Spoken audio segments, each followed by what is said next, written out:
नमस्कार दोस्तों, study plan के ऑफिशियल चैनल पे आप सभी का स्वागत है। मैं सुनील। आज आपको एवरेज पार्ट 2 का सेशन कवर करूंगा। अगर आपने पार्ट फर्स्ट का सेशन कवर नहीं किया है तो वो बिल्कुल देख लीजिए। रीज़न क्या है कि उस वाले पार्ट में मैंने बेसिक्स के कॉन्सेप्ट को सारे समझाए थे कि किस तरीके से आपको एवरेज को देखना है, किस तरीके से फॉर्मूला जनरेट होता है, उसकी एक्चुअल में उसको किस तरीके से हम क्वेश्चंस में अप्लाई करते हैं। आई थिंक मैंने आपको फील कराई थी एक्चुअल में एवरेज का मतलब क्या होता है, और आपको ये भी बताया था कि एवरेज एक बैलेंस तराजू की तरह काम करता है। दोनों साइड में इक्वल मेंटेन हमें करके चलना पड़ता है, ठीक है। और मिडिल टर्म वाली चीज़ें बताई थी, तो आप सारी चीज़ें वहाँ से देख लीजिएगा अगर आपने नहीं देखा है तो। और बाकी इस वाले सेशन में मैं क्वेश्चन के थ्रू मैं क्या कर रहा हूँ, पिछले वाले में तो मैंने क्वेश्चन कॉन्सेप्ट बताया था प्लस क्वेश्चन बताया था, इस वाले में भी कॉन्सेप्ट बताऊंगा प्लस क्वेश्चन के साथ बताऊंगा, ठीक है। और ये क्वेश्चन जितने भी आ रहे हैं प्रीवियस ईयर वाले भी हैं, और कुछ क्वेश्चन जो एक्सपेक्टेड हैं जो आ सकते हैं पेपर में, वो भी कवर किया जाएगा इस सेशन में, ठीक है। तो पहले क्वेश्चन से स्टार्टिंग करेंगे। देखिए क्वेश्चन नंबर 1 पढ़िए। देखिए ये क्वेश्चन क्या है, एवरेज चेंज पे है, मतलब औसत परिवर्तन पे है। ये प्लस माइनस मल्टीप्लिकेशन और डिवाइड जो दिया है ये अभी कुछ देर बाद आपको समझ में आ जाएगा, अभी मैं इस पर बात नहीं कर रहा हूँ, ठीक है। पहले क्वेश्चन देखिए कह रहा है कि 4 संख्याएं हैं। हमें संख्याओं के बारे में कुछ पता नहीं, हमने मान लिया ए बी सी डी, ये बेसिक है भाई। इसके बाद मैं आपको शॉर्ट ट्रिक भी बताऊंगा जिससे आप क्वेश्चन को 2-3 सेकंड में कर देंगे, ठीक है। ये बेसिक है, ये भी आप जानते रहे। 4 संख्याएं ए बी सी डी हैं जिनका औसत कितना है। अगर 4 संख्याओं का अगर औसत निकालना होता तो बेसिकली आप यही करते थे, चारों को जोड़ के 4 से भाग करते थे, क्योंकि 4 संख्याएं थी। अगर आप 4 से डिवाइड कर देंगे जो वैल्यू आएगी औसत आएगी, तो इनका औसत क्वेश्चन में दे रखा है 27, ऐसे कुछ लिखते थे हम लोग। अगर आप इसको अगर इसको क्रॉस मल्टीप्लिकेशन करके लिखेंगे तो A plus B plus C plus D, इसकी जो वैल्यू आएगी 27 गुना 4 करेंगे आप। ये क्रॉस मल्टीप्लाई कर दिया, यहाँ पे क्रॉस कर दिया मल्टीप्लाई, इसी तरीके से लिखा जाएगा। जब इसका जो मल्टीप्लिकेशन करके लिखोगे तो ये कुछ वैल्यू आएगी आपकी, ये 4 7 28 हो जाएगा, और 4 2 8 19 हो जाएगा, 108 आ गया, यही आएगा ना, ठीक है। 108 आ गया। इसको इक्वेशन 1 मान लेते हैं, ये बेसिक्स मैं बता रहा हूँ, इसके बाद मैं इसको शॉर्ट ट्रिक भी बताऊंगा। ये 108 आ गया। अब कह रहा है क्वेश्चन प्रत्येक संख्या में 3 जोड़ दिया जाए, मतलब पहली संख्या में भी 3 जोड़ दिया, इसमें भी 3 जोड़ा, सेकंड वाले नंबर में भी 3 जोड़ दिया, एक मिनट रुकिएगा, सेकंड वाले में भी 3 जोड़ दिया, ठीक है, सेकंड वाले में भी 3 जोड़ा, और थर्ड वाले में भी 3 जोड़ दिया, फोर्थ वाले में भी 3 जोड़ दिया, ठीक है, ये डी है, इसमें भी 3 जोड़ दिया। ऐसा जोड़ने के बाद नया एवरेज पूछा जा रहा है, नई औसत संख्या क्या आएगी, ठीक है। तो इनका औसत निकालने का मतलब क्या है, यहाँ पे आप क्या करोगे, ऐसा करो। औसत का मतलब सभी संख्याएं, 4 ही संख्या तो हैं, ये पहली संख्या आपकी हुई 3 जोड़ने के बाद, ये दूसरी संख्या 3 जोड़ने के बाद, यह तीसरी संख्या हुई 3 जोड़ने के बाद, चौथी संख्या हुई 3 जोड़ने के बाद। एवरेज निकालना है मतलब सबको जोड़ के 4 से भाग कर दोगे तो एवरेज निकल जाएगा। इसकी एवरेज की वैल्यू पता नहीं, मान लिया हमने एक्स है, मान लिया एक्स एवरेज आएगा, हमें पता ही नहीं इसके बारे में। इसको जब सॉल्व करोगे क्या हो जाएगा, इसको आप ध्यान से अगर देखिए तो ये अगर इसको सॉल्व करना हुआ तो क्या हो जाएगा, 3 + 3 + 3 + 3, यही करोगे आप। तो क्या हो जाएगा, 3 4 बार आया तो मतलब क्या हो जाएगा, A plus B plus C plus D plus 12 लिखेंगे, क्योंकि 3 3 को अलग अलग अगर आप जोड़ोगे ब्रैकेट ओपन करके तो 12 हो जाएगा। और ये 4 को अगर क्रॉस मल्टीप्लाई करेंगे तो 4 गुना एक्स हो जाएगा, ये 4x हो जाएगा ये। तो इस तरीके से कुछ फॉर्मूला बना पा रहे हैं, इसको हम सेकंड इक्वेशन मान लेते हैं, ठीक है। ये बेसिक है भाई, ये इसको सेकंड इक्वेशन मान लिया। अब इस क्वेश्चन को करने के लिए देखिए सिंपली अगर मैं बात करूं, एक मिनट रुकिएगा, हमें पेज चाहिए होगा, इसके लिए पेज इंसर्ट करना पड़ेगा, एक मिनट।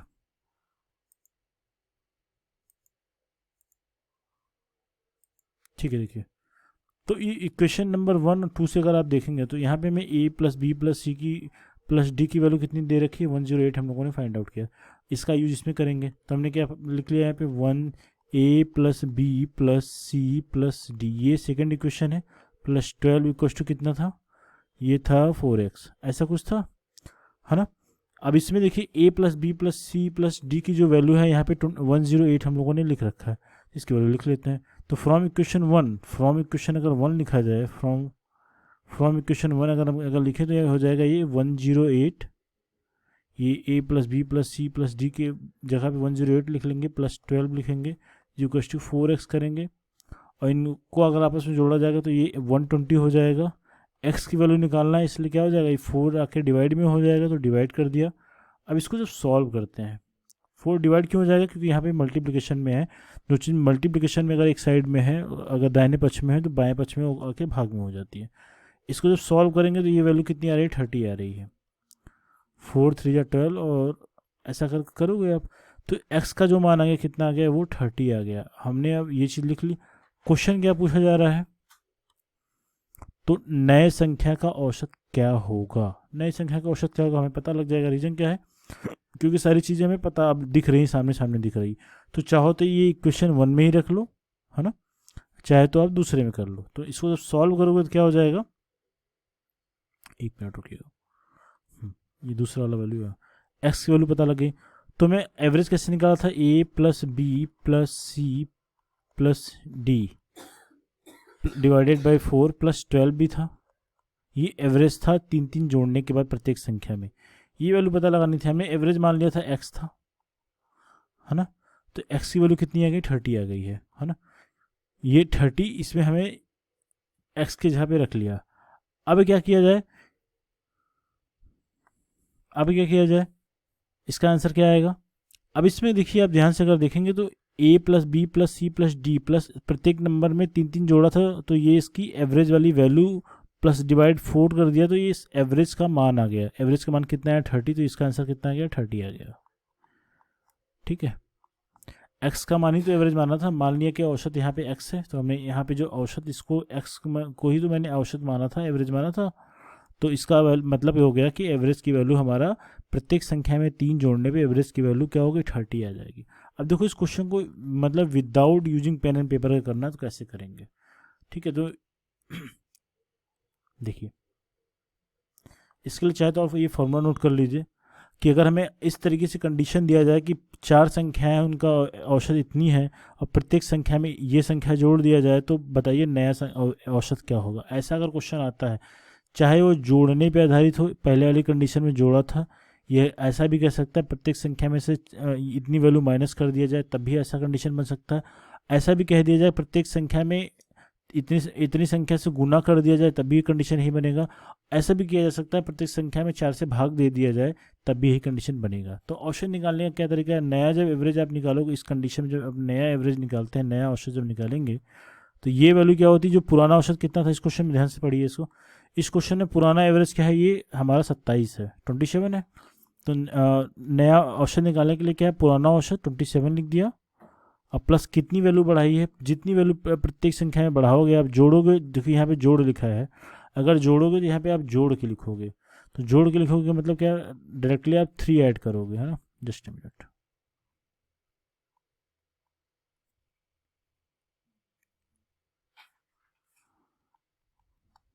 क्या हो रहा है इसमें, लिख क्यों नहीं रहा है पेन। +3 ऐड कर दिया। अगर +3 ऐड करोगे तो क्या हो जाएगा, 30। तो डायरेक्टली आप देख रहे हैं कि 1 सेकंड के अंदर ही आप 27 + 3 करके 30 आप आराम से प्राप्त कर सकते थे। ये पहला क्वेश्चन हो गया। मैंने ट्रिक क्या बताया था, जो नया एवरेज आएगा, न्यू एवरेज, NA की वैल्यू क्या हो जाएगी, ओल्ड एवरेज लिख दिया, प्लस या माइनस या फिर मल्टीप्लाई या फिर भाग, जो भी कंडीशन बनेगा उसके हिसाब से, जो भी घट रहा है, बढ़ रहा है, गुणा हो रहा है, जो भी हो रहा है, उसके हिसाब से ये फार्मूला बना सकते हैं अपने अंडरस्टैंडिंग के लिए। ठीक है, इसके बेस पे क्वेश्चन हो करते हैं। 10 संख्याओं का औसत 27 है। ठीक है, तो मतलब नया पुराना औसत क्या है, ये ओल्ड वाला एवरेज क्या है, ओल्ड का औसत कितना है, ये ओल्ड वाला कितना है, 27 है। यदि प्रत्येक संख्या को पहले की अपेक्षा 1/3 गुना कर दिया जाए, प्रत्येक संख्या को इस बार क्या कर रहा है, गुना कर रहा है, कितना, 1/3 गुना कर रहा है, तो गुना वाली संख्या कितनी है, यहाँ पे 1/3 है। सिंपल सी बात है, अगर नया औसत निकाला जाए, अगर न्यू एवरेज निकाला जाए, तो आप लोग सभी लोग इसको वीडियो को पॉज करके इसको सॉल्व करिएगा। तो नया एवरेज जो आएगा ना, तो क्या हो जाएगा, नया औसत ये हो जाएगा, पुराना औसत कितना, 27 है, क्योंकि गुना हो रहा था, इस बार गुना कर दो आप, 1/3 से गुना कर दो, तो ये जब सॉल्व करोगे तो क्या हो जाएगा, 9। तो इसका जो नया औसत आएगा ये 9 हो जाएगा। ठीक है, तो मैं इसको बेसिक से नहीं करूँगा क्योंकि बहुत टाइम टेकिंग हो जाता है बेसिक बताने में। तो ये फंडामेंटल सबका यही रहेगा। आप चाहें तो बड़े वाले से एक बेसिक समझ लीजिए, शॉर्ट ट्रिक से क्वेश्चन को देख के ही सॉल्व करिए बिना पेन पेपर के। ठीक है, एक क्वेश्चन और करते हैं। 10 संख्याएं हैं, 10 संख्याओं का औसत कितना है इस बार? एक मिनट रुकिएगा, पेन का कलर चेंज करते हैं। ठीक है, 10 संख्याओं का औसत कितना है, मतलब 10 संख्याओं का औसत कितना है? ये है 24। तो मतलब पुराना जो औसत है, पुराना वाला औसत कितना है? ओल्ड एवरेज कितना है? ओल्ड एवरेज है 24। Old average is 24। तो ये वैल्यू कितनी है? 24 गिवन है। सभी संख्याओं में 24 घटा दिया जाए। 24 घटाने का मतलब क्या हो गया? घटाई जा सकनी, इस बार हमें घटाना है। कितना घटाना है? 24 घटाना है। ठीक है, तो प्राप्त संख्याओं का औसत क्या होगा? सिंपल सी बात है, अगर नया एवरेज निकालना है, क्वेश्चन है एग्जाम का, कई एग्जाम में क्वेश्चन आया है नया औसत, और नया औसत लिखा। नया औसत बराबर क्या हो जाएगा? पुराना औसत लिखते हो आप।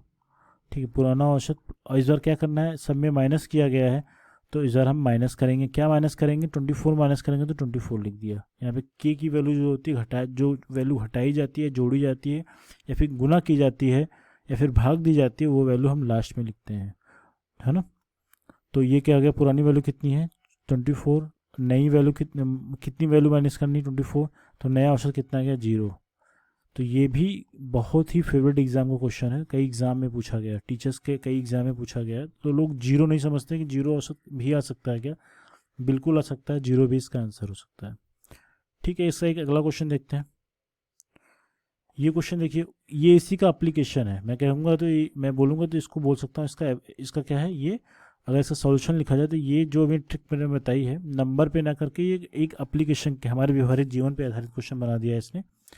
कह रहा है एक परिवार में 5 सदस्य हैं। एक परिवार में कितने सदस्य हैं? 5 सदस्य हैं, जिनकी वर्तमान औसत आयु कितनी है? 24 वर्ष। मतलब अभी की औसत आयु 24 वर्ष है। कह रहा है 4 वर्ष के बाद नया औसत क्या होगा? परिवार की औसत आयु क्या होगी? औसत आयु क्या होगी? ठीक है, ये क्वेश्चन है। देखिए, इस क्वेश्चन में आज का दे रखा है, बाद का पूछ रहा है। मतलब अभी हमारे पास पुराना कितना है? जो पुराना वाला, अगर ओल्ड की बात करो आप, ओल्ड एवरेज की बात करोगे आप ना, एवरेज की बात करोगे तो कितना है? 24 ईयर दे रखा है, 24 वर्ष दे रखा है। 4 वर्ष के बाद, 4 वर्ष के बाद क्या हो जाएगा? सिंपल सी बात, आप ध्यान से समझिएगा बात को मेरी। 1 2 3 4 5, ये 5 सदस्य हैं।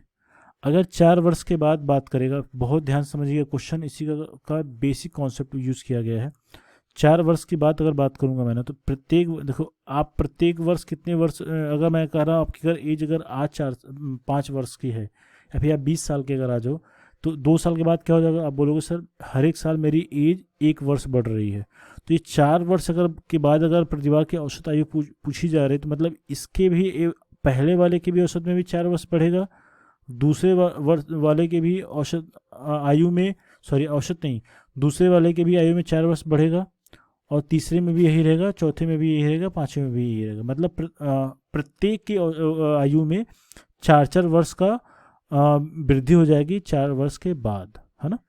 क्योंकि हर एक वर्ष हम एक एक वर्ष पढ़ते हैं, तो 4 वर्ष में प्रत्येक की जितने भी परिवार के सदस्य थे, सबकी आयु में क्या है? 4 की वृद्धि होगी।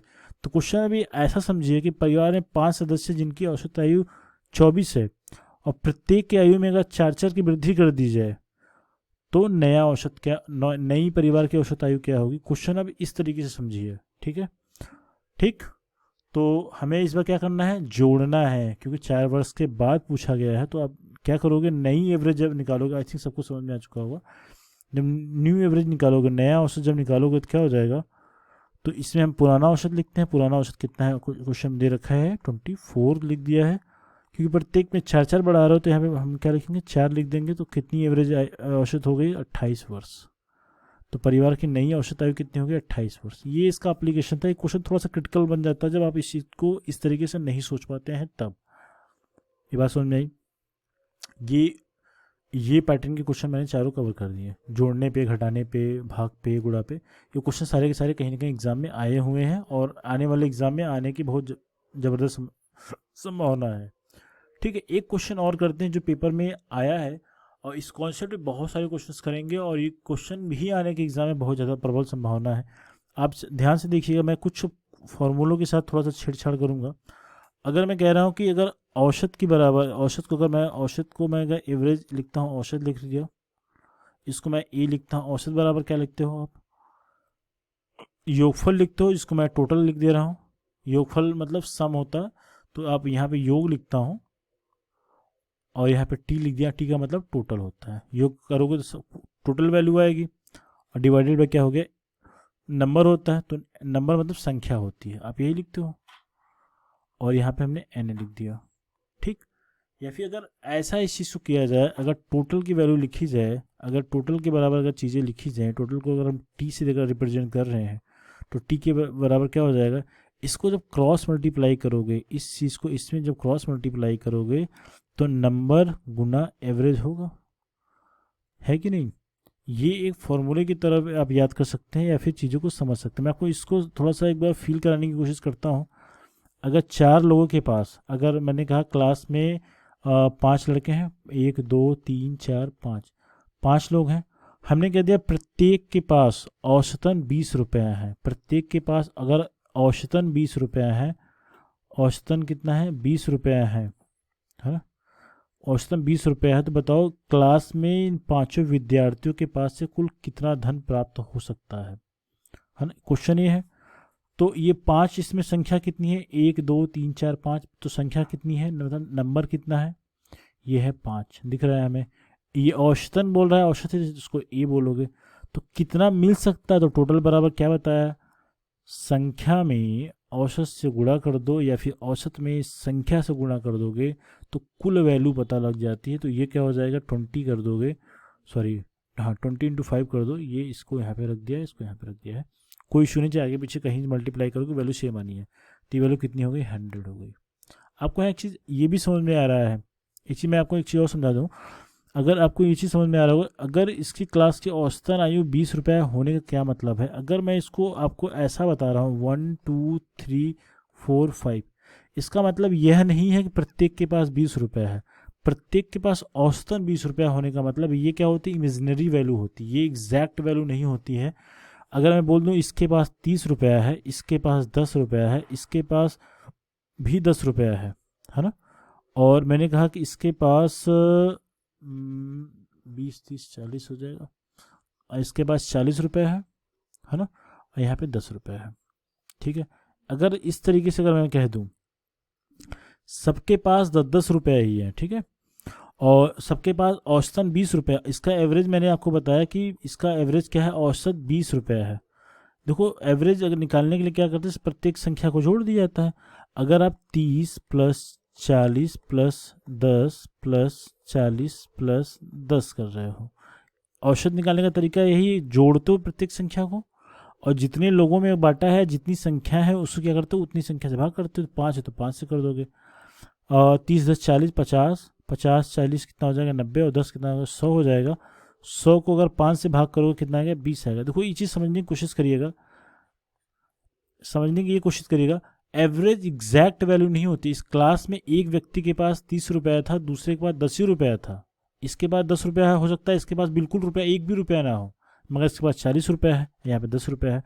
तो एवरेज एग्जैक्ट वैल्यू नहीं देती है, मगर जब औसतन की बात करेंगे तो इसके पास भी 20 रुपया, इसके पास भी 20 रुपया, इसके पास भी 20 रुपया, इसके पास भी 20 रुपया, इसके पास भी 20 रुपया माना जाएगा। क्लास से 5 हैं तो कहोगे सर 5 × 5 को 20, अगर 5 लोग हैं 20, मैंने बोला औसत 20 रुपया है, इसका मतलब प्रत्येक के पास 20 रुपया होगा। 5 लोग के पास 20 रुपया होने का मतलब 100 रुपया टोटल आएगा इसका, है ना। तो आई थिंक मैं आपको चीज़ें समझा पा रहा हूँ जो मैं आपको समझाने की कोशिश कर रहा हूँ, ठीक है। ठीक, ये चीज़ आपको समझ में आ चुकी है। इसी के बेस से बहुत सारे क्वेश्चंस करेंगे जो कि एग्जाम में आपके पूछे जाते हैं और पूछे जाते रहेंगे जब तक पेपर होता रहेगा, ठीक है। क्वेश्चन ये करते हैं, ये क्वेश्चन देखिए, ये कह रहा है कि इफ़ द एवरेज ऑफ, इसको इंग्लिश में लिख दिया है, मैं आपको हिंदी में समझा देता हूँ। यदि किस चीज़ का, if the average of p and Q, यदि पी और क्यू का औसत कितना है 20 है, और क्यू और वाई का औसत कितना है 25 है, और पी क्यू और वाई उसका औसत कितना है 23 है, तो आपको बताना है average, what is the average of p and y, ठीक है। इस क्वेश्चन को थोड़ा और भी आसान में कर सकता हूं मैं, आपको एक क्वेश्चन ऐसा बताता हूं, पहले इस क्वेश्चन करने से पहले एक क्वेश्चन और देखो आप। मैंने कहा पी और क्यू का औसत जो है, मैं आपको एक क्वेश्चन लिख के समझा रहा हूँ, आप लोग नोट कर लीजिएगा। पी और क्यू जोड़ने का मतलब पी और क्यू का औसत कितना है, पी और क्यू का औसत मैंने कह दिया कि 20 रुपया था। क्यू और आर का, ये क्वेश्चन एग्जाम में आया है लास्ट ईयर, ऐसे ही पैटर्न में डेटा भले से बदल रहा है, मैं क्वेश्चन का पैटर्न यही है। क्यू और आर का जो एवरेज है वो मैंने कह दिया 30 है, और आर और पी का जो औसत है ये मैंने कह दिया ये है, इसको मैं 40 ले लेता हूँ, ठीक है, इसको मैंने 40 ले लिया। कुछ इस तरीके से क्वेश्चन है। तो मैंने कह दिया कि अगर इसमें अगर ये क्वेश्चन पूछा जाए कि तीनों को मिलाकर कुल कितना धन है तीनों के पास, तीनों को मिलाने के पास तीनों के पास कितना धन है, ये क्वेश्चन है, या तीनों के पास कुल कितना धन रहा होगा। अगर ये क्वेश्चन ऐसा मैं बना देता हूँ, ये क्वेश्चन एग्जाम में थोड़ा सा लैंग्वेज बदला हुआ है, मगर मैं आपको वो चीज़ें बता पा रहा हूँ जो एग्जाम में आई हुई है। कह रहा है पी और क्यू के पास कुल मिला के 20 रुपये है, क्यू और आर के पास कुल मिला के 30 रुपये है, आर और पी के पास कुल मिला के 40 रुपीज़ है। तो क्वेश्चन ये है कि तीनों को मिलाकर तीनों के पास कुल कितना धन है, उसकी वैल्यू बताइए। ठीक है, कभी कभी पूछता है कि आर के पास कुल कितना धन है, ऐसा भी क्वेश्चन आता है कि आर के पास कुल कितना पैसा था, आर ने कितना लगाया, पी ने अलग से कितना लगाया, क्यू ने कितना लगाया। ये क्वेश्चन आपका दूसरा क्वेश्चन है, मगर ये भी क्वेश्चन पेपर जो ये दूसरा वाला बता रहा हूँ ये भी एग्जाम में आया हुआ है, ये भी आपके पेपर में आया हुआ है, पहले वाले पैटर्न में आया है, और ये कई टीचिंग एग्जाम में आ चुका है। तो मतलब आपके भी एग्जाम में आने की संभावना इसकी काफ़ी है।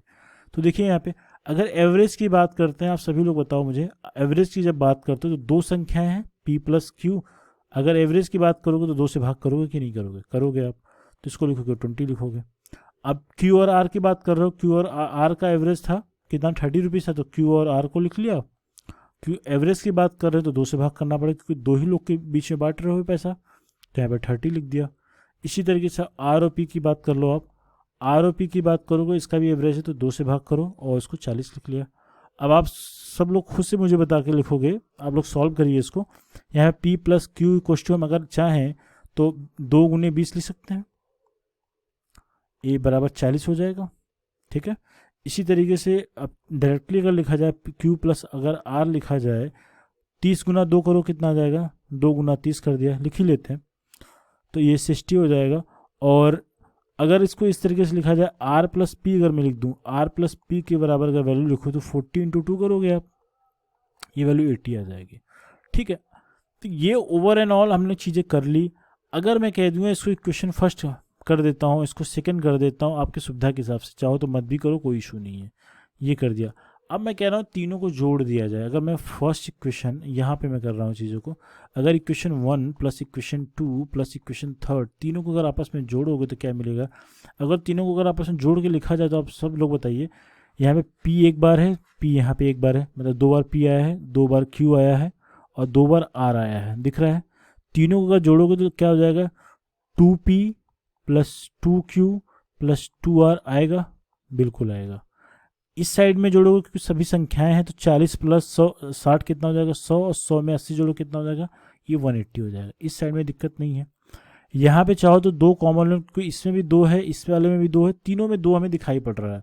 तीनों में अगर 2 दिखाई पड़ रहा है मतलब हम यहाँ से 2 कॉमन ले सकते हैं, है ना, 2 कॉमन ले सकते हैं, तो ये कुछ p plus Q plus r के रूप में हो जाएगा, बराबर कितना हो जाएगा 180 हो जाएगा।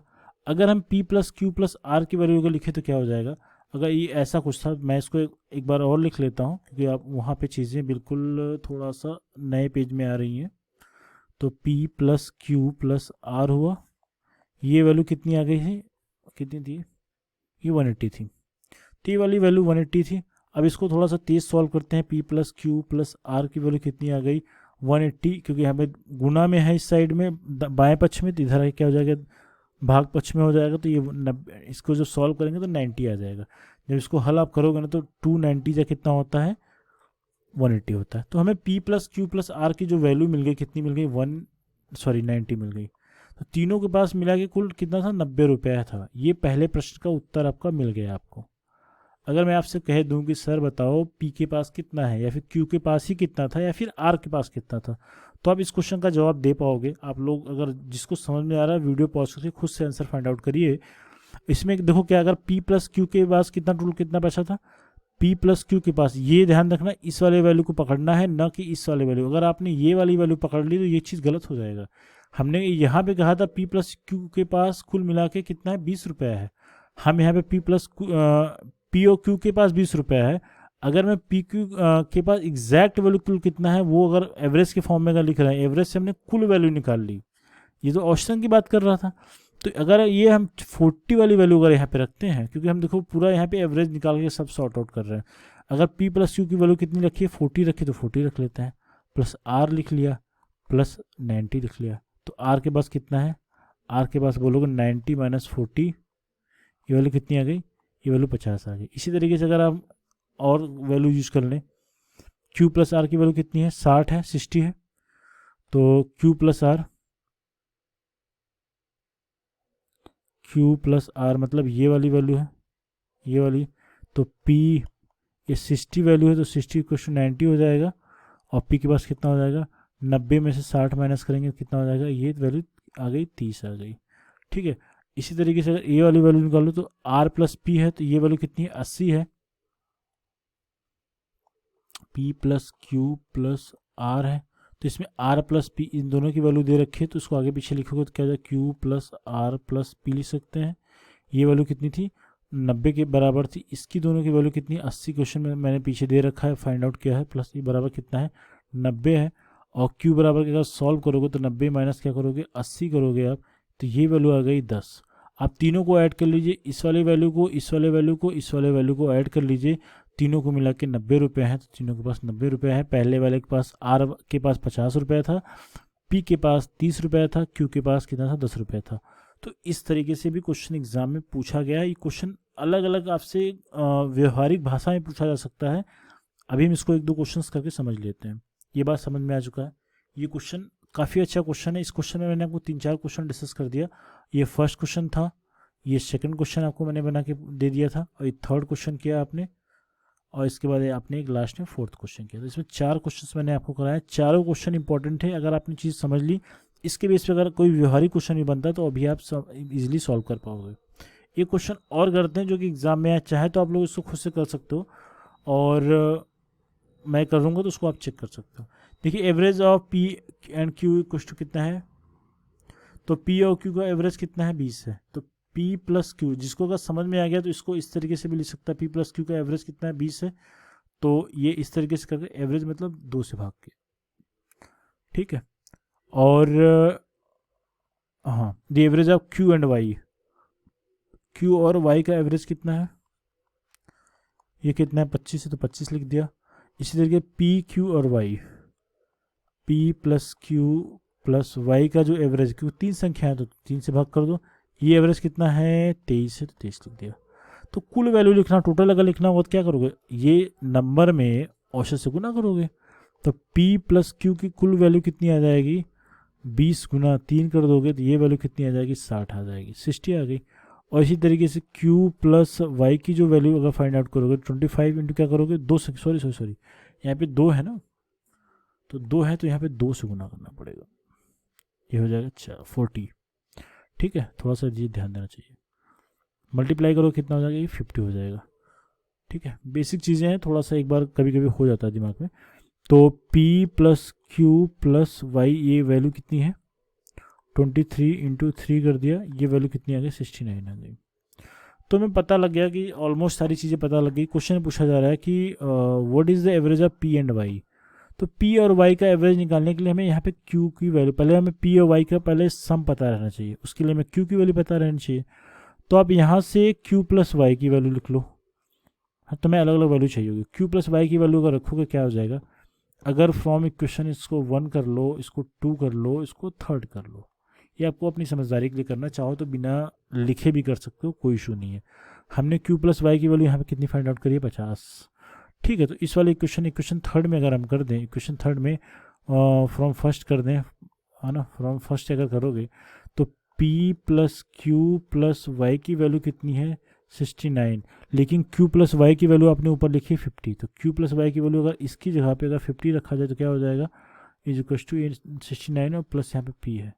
तो P की वैल्यू कितनी आ गई, 69 में से अगर आप 50 को माइनस करोगे तो ये वैल्यू कितनी आएगी, 19 आ जाएगी। तो P की वैल्यू में पता लगे 19 है, तो ये चीज़ आप नोट कर लीजिए, जो P की वैल्यू आ रही है ये 19 आ रही है। इसको चाहो तो आप थोड़ा सा बॉक्स बना सकते हो। हमें एक p की वैल्यू पता लगी, हमें एक y की भी वैल्यू चाहिए क्योंकि हमें p और y का एवरेज चाहिए। तो p प्लस y का एवरेज निकालने के लिए p भी हमें पता रहना चाहिए, y भी पता रहना चाहिए, दोनों को जोड़ के हमें हाफ करना है क्योंकि दोनों का औसत निकालना है। इस बात को ध्यान देना, ठीक है। अगर p की वैल्यू पता लग गई तो किसी में रख लो आप, p की वैल्यू पता लग गई तो यहाँ पे आप रख के, एक मिनट रुको, नहीं एक बार सॉल्व करना पड़ेगा क्योंकि इस वाले में रखोगे, इस वाले में फर्स्ट वाले में रखेंगे तो q की वैल्यू पता लगेगी, p की वैल्यू अगर रखोगे तो q की भी वैल्यू निकल के आएगी ना, इसलिए हम थर्ड वाला यूज़ करते हैं। अगेन फ्रॉम थर्ड कौन सा क्वेश्चन यूज करना चाहिए हमें, एक मिनट, कौन से पे आ गए हम, क्वेश्चन ये था ना, ये पुराना वाला क्वेश्चन चला गया क्या, एक मिनट रुको आप,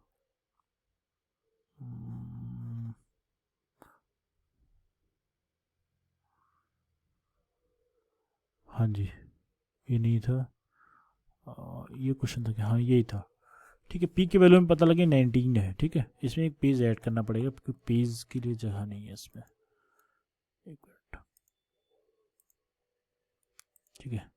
तो हमें पी की वैल्यू कितनी पता लग गई है, पी की वैल्यू पता लग गई है 19, एक पार्ट हमने कर लिया। अब वाई की वैल्यू के लिए क्या करना पड़ेगा, अगर वाई की वैल्यू निकालना है तो हमें पी प्लस क्यू की वैल्यू यहाँ पे रखनी पड़ेगी, है ना।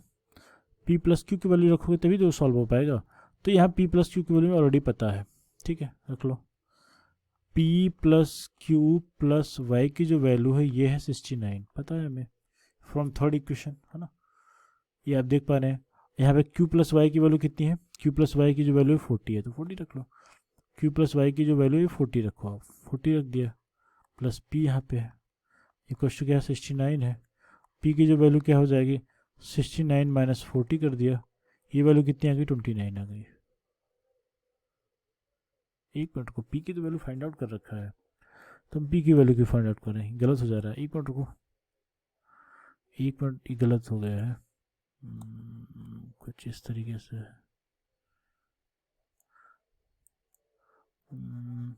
हमें y की वैल्यू चाहिए ना, तो इसमें y की वैल्यू फाइंड आउट करने के लिए y की वैल्यू फाइंड आउट करने के लिए हमें p प्लस क्यू की वैल्यू रखना, तो सॉरी रखा ही गलत है, रखा ही गलत है, ये वैल्यू था इसकी, इसकी वैल्यू दे रखी है 40, ठीक है। अब सही है, बराबर कितनी 69 है।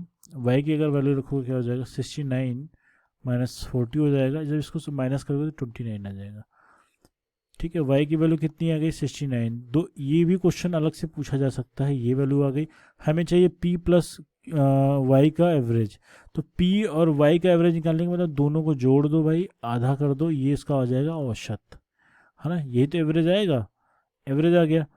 p की वैल्यू है 19, q की वैल्यू कितनी है, y की वैल्यू कितनी है 29, डिवाइडेड बाई 2 करोगे, दोनों अगर आपस में ऐड करोगे, है ना, तो 9 9 18 हो जाएगा, और 2 1 3 हो जाएगा, 3 1 4 हो जाएगा, डिवाइडेड बाई 2 हो जाएगा, जब सॉल्व करोगे तो ये वैल्यू 14 आ जाएगी, सॉरी 4 आ जाएगा।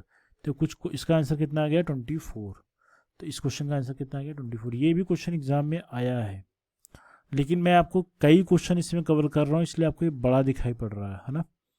और अगर आपको सिर्फ क्वेश्चन एग्जाम में जो पूछे जाएंगे, ये जो क्वेश्चन है जो भी है, जितने भी क्वेश्चन पूछे जा रहे हैं, मैंने इसमें आपको जो एक्सपेक्टेड क्वेश्चन हो सकते हैं, जो अलग से ही पूछा जा सकता है, मैं आपको वो भी चीज़ें यहाँ पे डिस्कस कर दे रहा हूँ।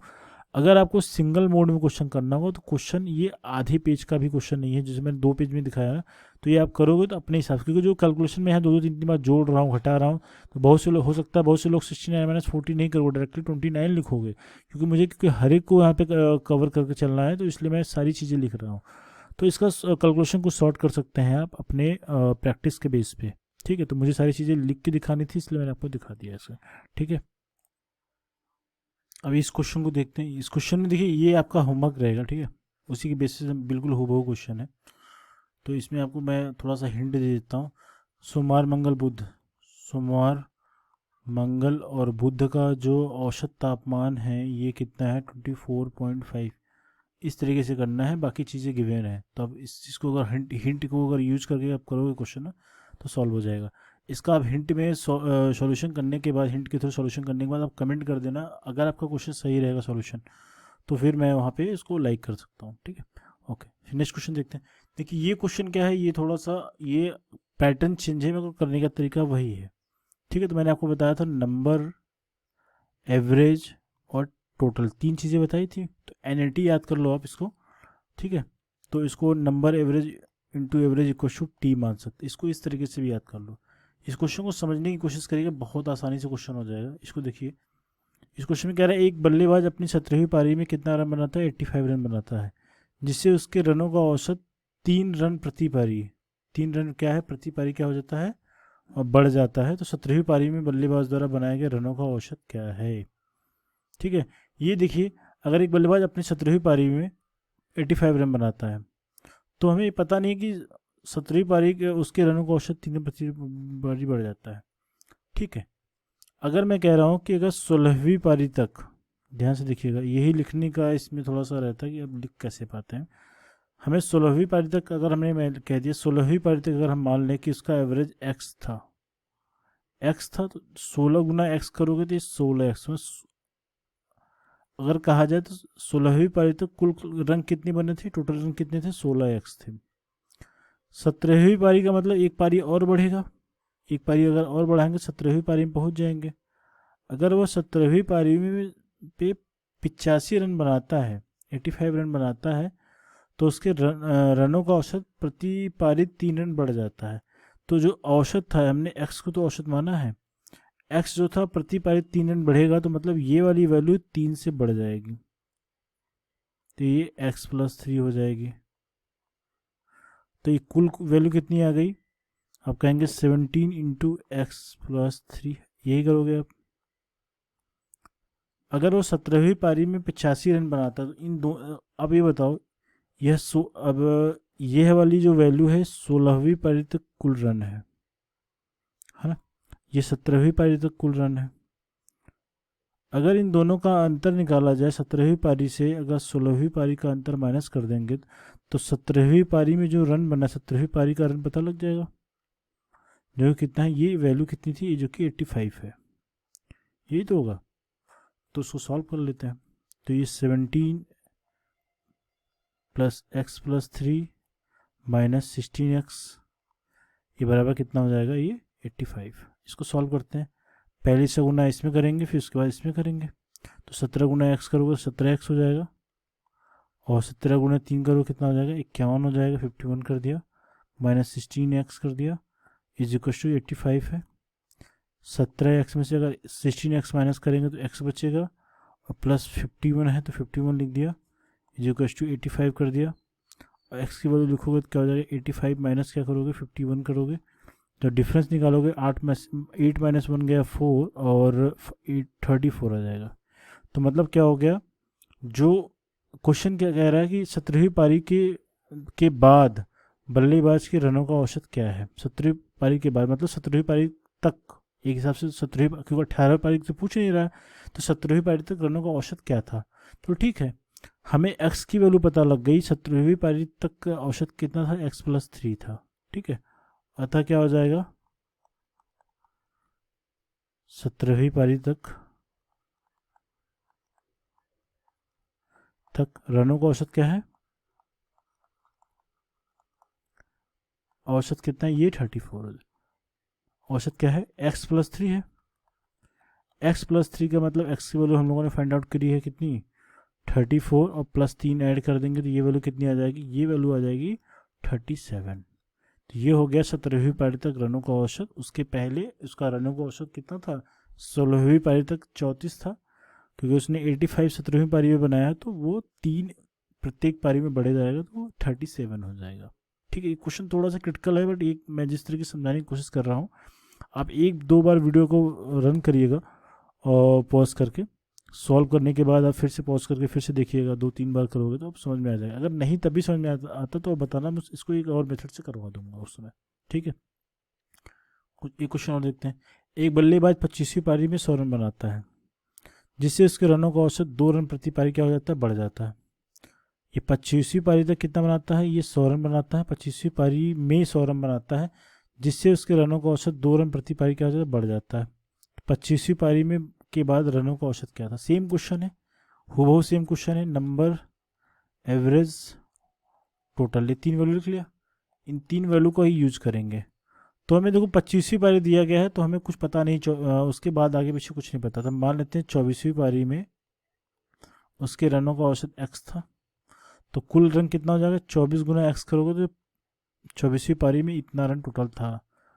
25वीं पारी मतलब एक पारी अगर और ऐड कर दिया जाए तो 25वीं पारी हो गया में वह 100 रन बनाता है, तो 100 रन बनाता है तो उसके प्रति पारी रनों का औसत कितना, 2 बढ़ जाता। तो ये औसत क्या था, पहले औसत इतना था 24 पारी तक, और 100 रन बनाने पे ये वाले एवरेज में कितना बढ़ जाता है, प्रति पारी 2 रन बढ़ने का मतलब ये एवरेज क्या हो जाएगा, ये औसत x+2 हो जाएगा। ठीक है, तो कुल वैल्यू कितनी आएगी, 25 गुना क्या हो जाएगा, 25 गुना x+2 हो जाएगा, ये कुल रन हो जाएगा।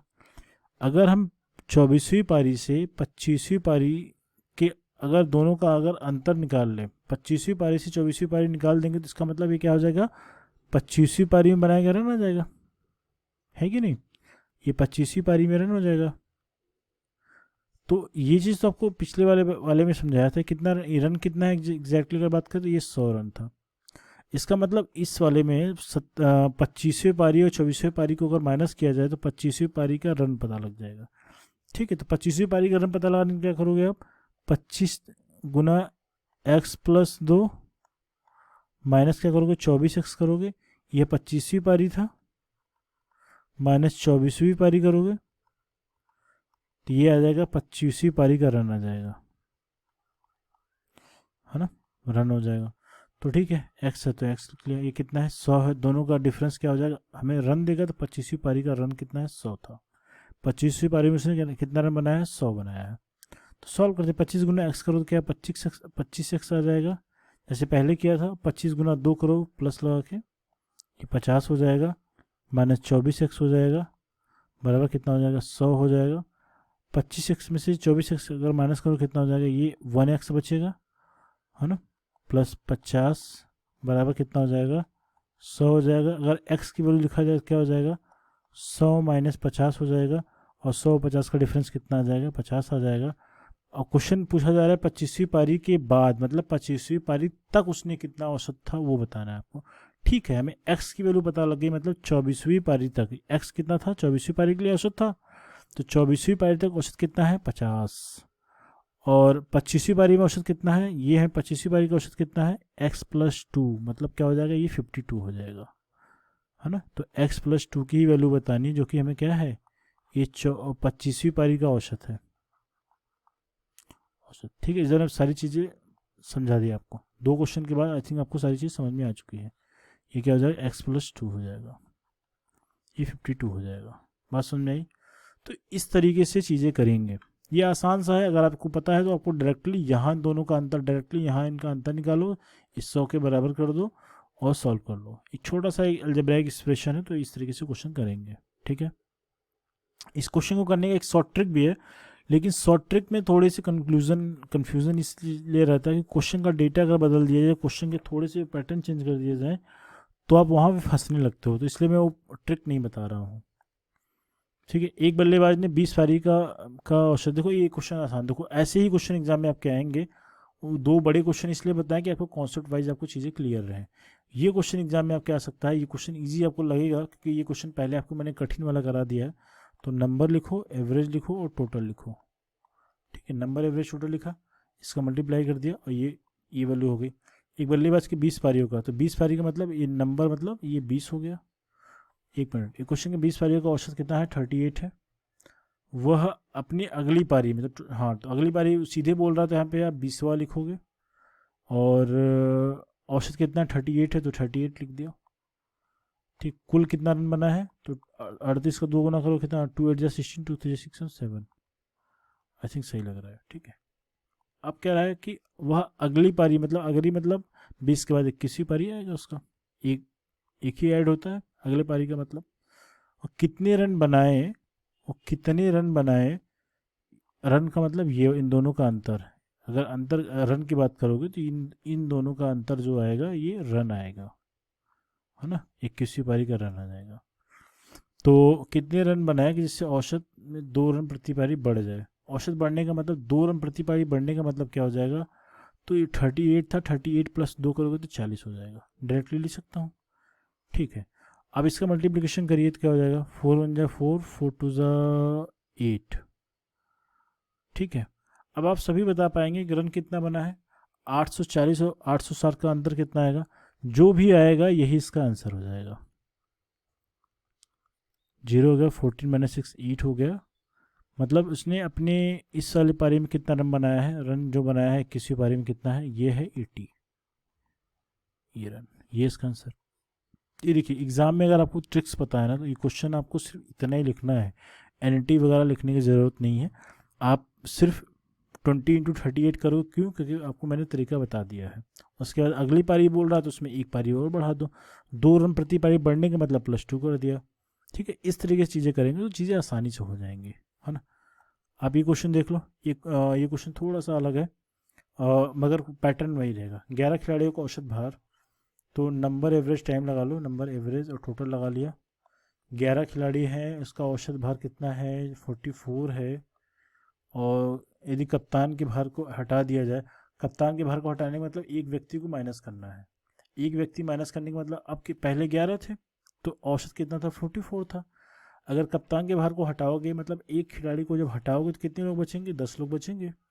तो औसत में क्या होता है, 0.5 kg की कमी हो जाती है। पहले कितना था, 44 था। अगर आप 0.5 माइनस करोगे, कम हो जाता है तो कम करोगे आप।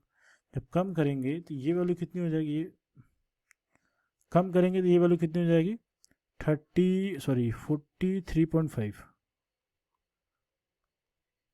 ये हो जाएगा। ठीक है, मल्टीप्लिकेशन कर लो, टोटल कितना आ जाएगा, इन दोनों का मल्टीप्लिकेशन करोगे तो क्या हो जाएगा, 4 4 4 8 और 4, ये आएगा मेरे हिसाब से। ठीक है, 4 आ जाएगा, 4 4 8 हो जाएगा, +4 हो जाएगा। ठीक है, यहाँ पे क्या हो जाएगा, 435। ठीक, तो कह रहा है कि कप्तान के भार बताइए, कप्तान का भार क्या है, इन दोनों का अंतर कप्तान का भार आएगा। तो माइनस कर लो, 484, 435, 14 माइनस 9, ये 49। तो उससे कप्तान कितने केजी के थे, 49 केजी के उससे कप्तान थे। ठीक है, तो ये क्वेश्चन भी है, आप देख लीजिए। ये पैटर्न अगर आपको समझ में अगर आ गया ना तो क्वेश्चन आप इजीली कर ले जाएंगे। ये क्वेश्चन देखिए, 15 विद्यार्थियों का औसत आयु कितना है। क्वेश्चन पढ़िए, यदि एक विद्यार्थी की आयु को हटा दिया जाए तो औसत आयु में 1 वर्ष की वृद्धि हो जाती है। तो हटाया गया विद्यार्थी का आयु क्या है, तो नंबर लिख लीजिए, एवरेज लिख लीजिए, टोटल लिख लीजिए। 15 विद्यार्थियों की औसत आयु कितना है, 28 है। 15 विद्यार्थी हैं और औसत आयु कितना है, 28 है। और यदि एक विद्यार्थी की आयु को हटा लिया जाए, एक विद्यार्थी की आयु हटाने का मतलब कितना हो जाएगा, ये एक माइनस करोगे तो ये 14 हो जाएगा। और औसत आयु में 1 वर्ष की वृद्धि हो जाती है। तो औसत आयु पहले 28 वर्ष था, अभी का आयु 1 वर्ष बढ़ने के मतलब 29 हो जाएगा। ठीक है, पता कर लीजिए। यहाँ पे जो गुणनफल लिखेंगे 25 गुना 28 का लिखेंगे और 24 गुना क्या लिखेंगे आप, 29 का लिखेंगे। इसका आंसर आप बताएंगे। तो हटाए गए विद्यार्थियों की आयु, इन दोनों का मल्टीप्लिकेशन करके इसका मल्टीप्लिकेशन जो आएगा और इसका जो मल्टीप्लिकेशन आएगा वो, इन दोनों का जो अंतर आएगा ये क्या हो जाएगा, विद्यार्थी की आयु हो जाएगी। हमें जो लड़का गया है उसकी आयु पता लग जाएगी। ये इसका आप कमेंट के माध्यम से इसका मुझे आंसर बताएंगे कि कितना आ रहा है। ठीक है, ठीक, ये चीज़ है। तो जो मैं आपको होमवर्क देते चला जा रहा हूँ तो इससे ये रहेगा ना कि मुझे भी आइडिया लगे कि आप लोग क्वेश्चन कर रहे हैं या चीज़ें आपको समझ में आ रही है कि नहीं, इससे मुझे ये भी आइडिया लगेगा।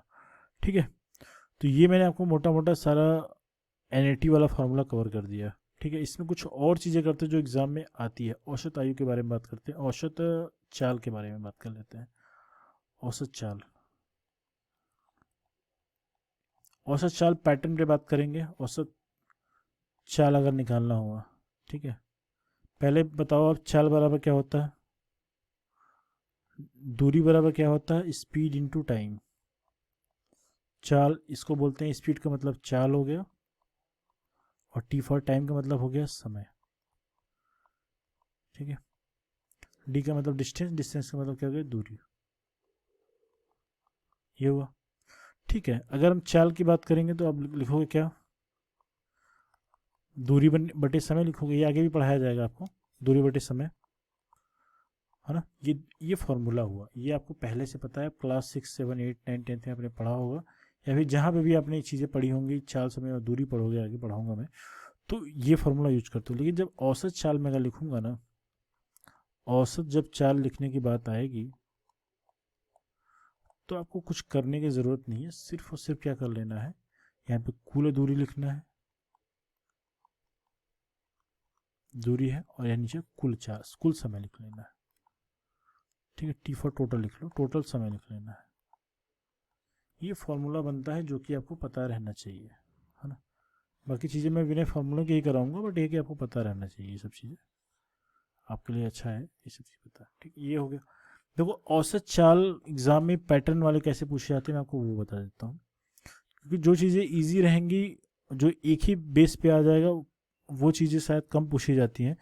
और लेकिन जब जिसमें थोड़ा सा ट्रिक लगता है, क्वेश्चन तरीका वही रहेगा, जो कम समय में ट्रिक से सॉल्व हो सकती है, क्वेश्चन उसके आने की संभावना ज़्यादा रहती है ना। अगर एक ट्रिक देखिए, अगर मैं औसत चाल कहता हूँ, इसको आप नोट करिएगा, ये चीज़ें पता रहनी चाहिए यहाँ पे।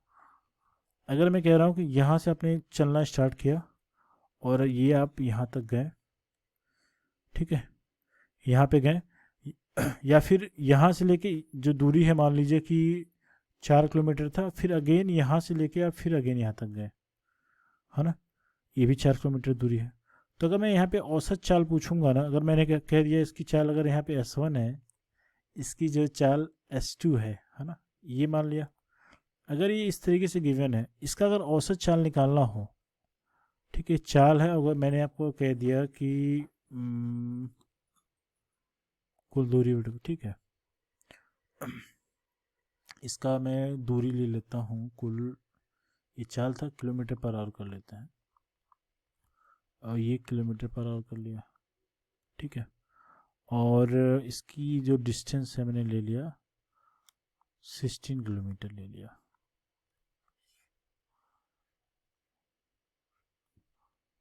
फॉर्मूला था कुल दूरी बटे कुल समय था ना। तो देखिए, तो यहाँ से यहाँ तक की डिस्टेंस कितनी हो जाएगी, आपको बताया कि दोनों की दूरियाँ आपस में बराबर है। ये दूरी यहाँ से लेके यहाँ तक जितनी दूरी है, ये 8 किलोमीटर है, ये 8 किलोमीटर है, और यहाँ से लेके यहाँ तक की दूरी ये भी 8 किलोमीटर है। आपको मैं जो समझा रहा हूँ समझ में आ जाएगा अभी। देखो, जब दूरियां बराबर हो, कंडीशन क्या है, जब दूरियां बराबर हो,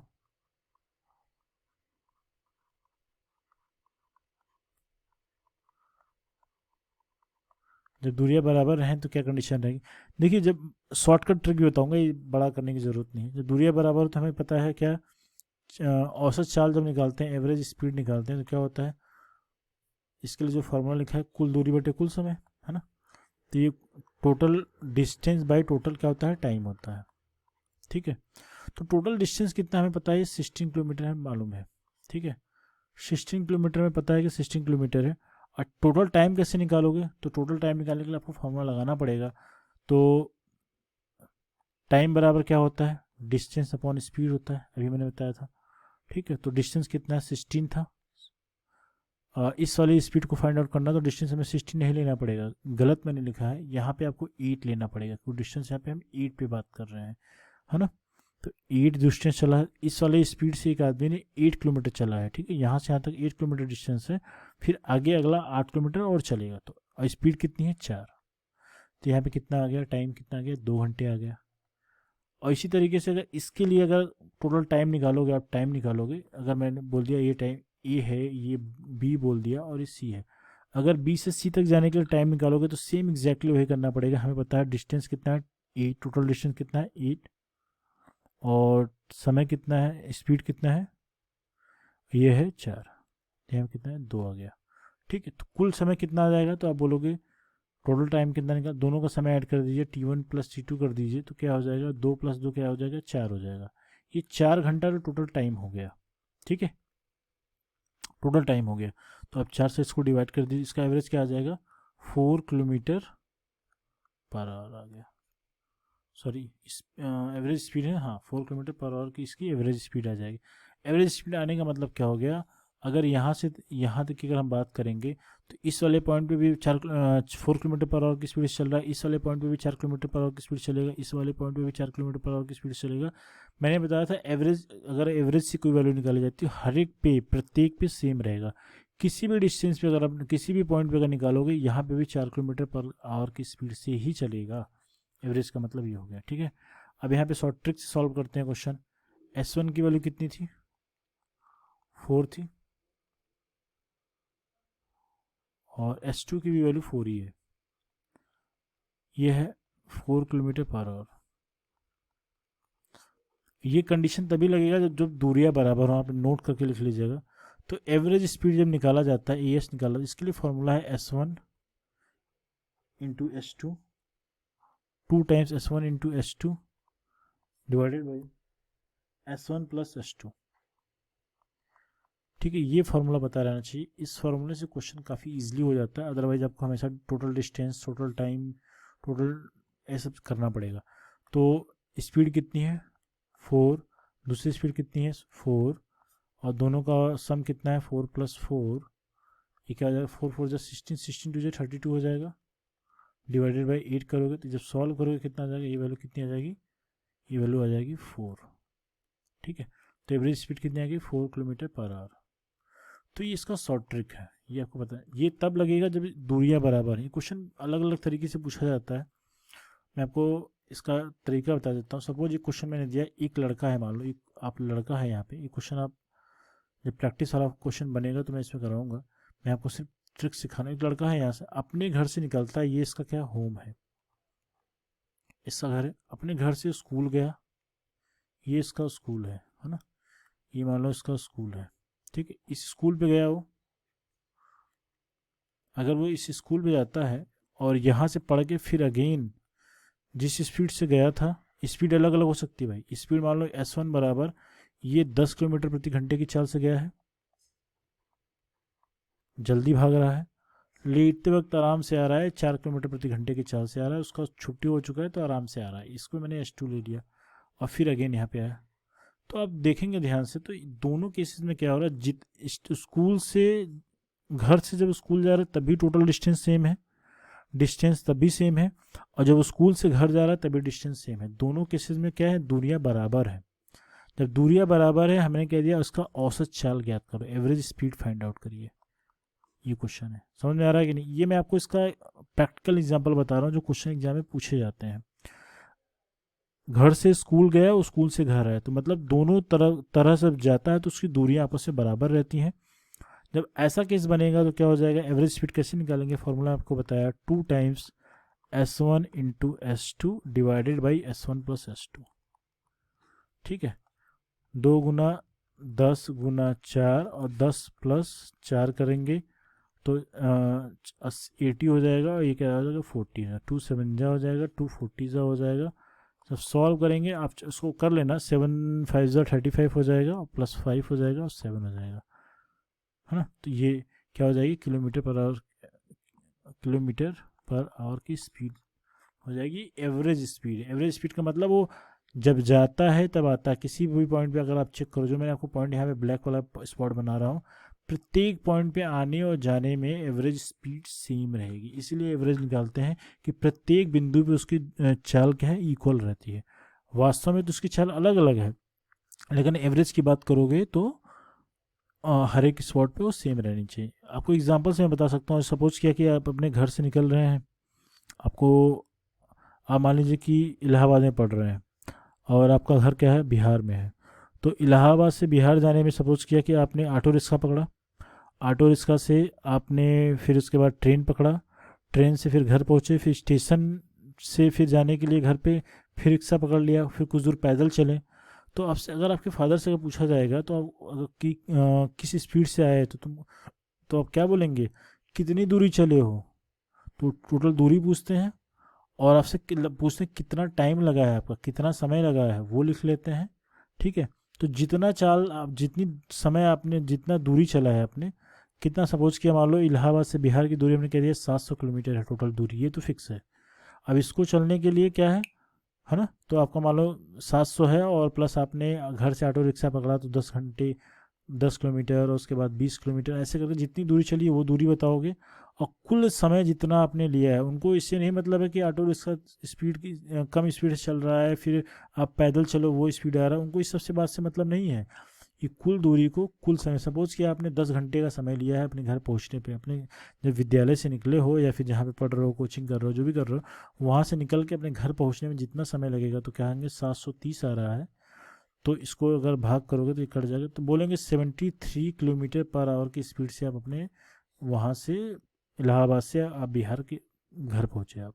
तो इस तरीके की चीज़ें होता है। इसका मतलब ये नहीं हुआ कि आपके हर जगह चाल समान है, नहीं, इक्वल है। इसका मतलब ये हो कि हर एक पॉइंट पे जो एवरेज स्पीड निकाला है, एवरेज स्पीड एग्जैक्ट वैल्यू नहीं होती है, वो आपको सिर्फ ये बताती है कि हर एक बिंदु पे आप इतने इतने किलोमीटर पर आवर की स्पीड से आ रहे थे, जो कि इक्वल रहता है, अलग नहीं होता है। ठीक है, ऐसे ही चलता है। ठीक है, ठीक, ये बात समझ में आ गई। तो एवरेज स्पीड का कॉन्सेप्ट यही है। कोई अगर बात आपसे बोलेगा कितनी चाल से आए, तो आपसे कुल दूरी पूछ लेगा, कुल समय पूछ लेगा, उसको भाग करके बता देगा हाँ इतने किलोमीटर पर आवर की स्पीड से आए, बस यही चलता है। आपसे कोई ये अलग अलग चीज़ें नहीं पूछेगा। ठीक है, ये बात समझ में आ गई। एक क्वेश्चन और एग्जाम में आ सकता है, गलत नंबर पिक करने वाला, गलत संख्या। ठीक है, ये भी आप देख लीजिए, गलत संख्या, ये गलत संख्या, ये क्या कॉन्सेप्ट है भाई? ये देखिए क्या है, मैं आपको बता दूं कि इसमें मैं क्वेश्चन एक बार लिख देता हूँ। ठीक है, इस क्वेश्चन में देखिए 10 संख्याओं का औसत कितना है, 35 है, परंतु बाद में पता चला कि एक संख्या को भूलवश 43 की जगह पे 43 के स्थान पे 34 ले लिया गया था। तो संख्याओं का सही औसत क्या है? ठीक है, कोई इशू नहीं है। 10 संख्याओं का औसत, 10 संख्याओं का जो एवरेज है वो कितना है? इस फॉर्मूले से अगर 10 संख्या है, औसत 35 है, इसका मतलब ये 350 का कुल योग था संख्याओं को, जो उन्होंने गलती से लिया है, चाहे जो भी लिया है, भूलवश लिया है। परंतु बाद में पता चला कि इस वाले जोड़ने में 10 संख्याएं अलग अलग थी जिनका औसत 35 था, जिससे हमने पूरी संख्याओं का योगफल निकाल लिया। लेकिन बाद में चला कि कोई एक संख्या जिसके हिसाब से 43 के लेना था, जिसके हिसाब गलती से 34 ले लिया गया। तो बताना है कि क्वेश्चन का सही औसत क्या आएगा। ठीक है, तो ठीक है, आसान है, हमें ये पता है कुल है योगफल। इसमें जो 43 सही लेना था और गलती से 34 लिए थे, 34 गलती से माइनस कर दीजिए, आप वास्तव में माइनस कर दीजिए, ये हुआ। तो अब इसको जब सॉल्व करेंगे तो क्या हो जाएगा, इसको जब सॉल्यूशन इसका करोगे आप, इसका जो डिफरेंस आएगा तकरीबन अगर आप सरोगे तो 393 हो जाएगा। इन दोनों का ऐड करो, 393 में अगर 34 माइनस करोगे तो 359 के आसपास चीज़ें आएंगी। ठीक है, ये 359 इसका वास्तव में असल योग है, ये असली योग है ये। ठीक है, और तो हमें बताना है सही औसत क्या होगा। सही औसत के लिए क्या करते हो? औसत के लिए तो पता ही है आपको, औसत के लिए करते हो आप जो योगफल रहता है, योग जो रहता है वो लिखते हो टोटल, और बटे क्या करते हो, संख्या से भाग करते हो। योगफल कितना है? 359 है। संख्या कितना है? 10 है, तो 10 लिख दिया। अब भाग कर दो, तो ये 359 को अगर भाग करोगे 10 से तो 35.9 आएगा। ये वास्तव में एक एग्जैक्ट एवरेज है, यही एवरेज एक्चुअली में चाहिए था। गलती से 350 जो जोड़ने पे 35 आया था, गलती से 35 था, अब वास्तव में 35.9 आएगा, ये इसका आंसर होगा। समझ में आ रहा है? मतलब जो गलती से लिया है उसको माइनस कर दो कुल में से, और जो छोड़ दिया था उसको ऐड कर दो। इसमें छोड़ने वाले को ऐड करना है, जो गलती से लिया था उसको हटा दो। ठीक है, जो वैल्यू आ जाएगी उसी संख्या में भाग कर दो, ये चीज़ है। तो ये भी पैटर्न के क्वेश्चन एग्जाम में आते हैं। एक क्वेश्चन मैं आपको और दूंगा, और इस क्वेश्चन का आंसर चाहूँगा कि आप लोग खुद से करके बताना। और ये थोड़ा सा अलग तरीके का क्वेश्चन तो नहीं कहूँगा, बस ईजी है। मतलब आप समझिए कि फ्रैक्शनल टाइप का क्वेश्चन है, फ्रैक्शन के फॉर्म में है, आपको ये चीज़ें शायद समझ में भी आ जाएंगी। ठीक है, क्वेश्चन मैं लिख रहा हूँ, इस क्वेश्चन का आंसर आप खुद से बताइएगा। ऐसा भी क्वेश्चन आपके पेपर में आ सकता है, 2617 बाई 23 कॉमा 44 5 बाई 23 187 1/23। ठीक है। इन तीनों संख्याओं का औसत ज्ञात करिए, एवरेज। ये क्वेश्चन है, ये क्वेश्चन है मज़ेदार। ये क्वेश्चन को जल्दी करने का ट्रिक खोजना पड़ेगा आपको। ये जल्दी हो जाएगा, इसको थोड़ा सा ऐड करने का जो ट्रिक है, अगर आपको वो पता है क्वेश्चन जल्दी कर लोगे। तो इसको जोड़ने का तरीका, क्योंकि ये क्वेश्चन एग्जाम में आएगा, टाइम काफ़ी लोगों का लेके जाएगा, तो कम समय में कैसे करके आप बताते हो वो चीज़ इंपॉर्टेंट। तो वो इसका भी आप कमेंट करना कि इसका आंसर क्या आएगा, आपने किस तरीके से करा है। सो आई होप